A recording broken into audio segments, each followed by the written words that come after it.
এটা হলো খাবার দ্বিগুণ করার মেশিন, যে কোনো খাবার ঢুকালে সেটা দ্বিগুণ হয়ে বের হবে। সত্যি দেখাও তো। দেখো সিঙ্গারা দিলাম, এখন দুটো হয়ে যাবে। মোটুর চোখ চকচক করে উঠলো। মানে যদি আমি একটা সমস্যা ঢুকাই তাহলে দুইটা সমস্যা পাবো। সে আবার কেমন কথা? একটা খেলে দুইটা পাওয়া যায়, এটা তো গুলতানি। বিশ্বাস করো এটা সত্যি। হ্যাঁ কিন্তু সাবধানে ব্যবহার করতে হবে। হ্যাঁ কিন্তু সাবধানে ব্যবহার করতে হবে। হ্যাঁ সাবধান। ঠিক আছে চলো। সাবধানে এগো। দেখো একটা সমস্যা ঢোকালাম আর দুইটা বের হলো। এবার 10টা ঢোকালে 20টা পাওয়া যাবে। হ্যাঁ খুব মজা, আমি খুব খুশি। যদি 10টা সমস্যা ঢুকাই তাহলে 20টা পাবো।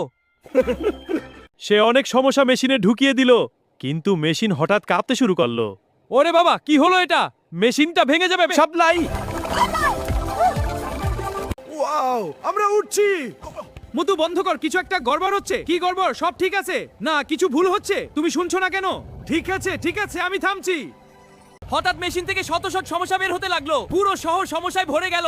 মানুষ হাঁটতে পারছে না। এটা কি ভয়ঙ্কর সমস্যা! আমি আটকে গেলাম। হঠাৎ মেশিন থেকে শত সমস্যা বের হতে লাগলো। পুরো শহর সমস্যায় ভরে গেল। ওয়াও এত সমস্যা! থামো, মানুষ হাঁটতে পারছে না, আমরা আটকে গেলাম। বলতো এটা পাগলামি। ও নো, ফুরফুরি নগর ডুবে যাচ্ছে সমস্যায়। চিন্তা করিস না জন বল্টু, আমি মেশিন বন্ধ করছি। হ্যাঁ তাড়াতাড়ি কর। সমস্যা বের হওয়া বন্ধ হলো। ওয়াও পাতলু, তুই আমাদের বাঁচালি। পাতলু বাল হয়ে গেল।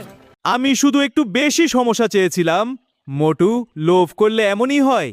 এখন কি করব? আর লোভ করবে না। সমস্যা খেয়ে শহর পরিষ্কার করি। হ্যাঁ দারুণ আইডিয়া। সুস্বাদু। এবার শহর পরিষ্কার করার পালা। ওরে সবাই মিলে করি। দেখো শহর কত সুন্দর হয়েছে। চলো সবাই মিলে সমস্যা খাই। হ্যাঁ সমস্যা আমার খুব পছন্দ। খাওয়ার পর শহর পরিষ্কার করব। ঠিক বলেছো, চলো শুরু করি। সবাই মিলে সমস্যা খেয়ে শহর পরিষ্কার করলাম। হুরে!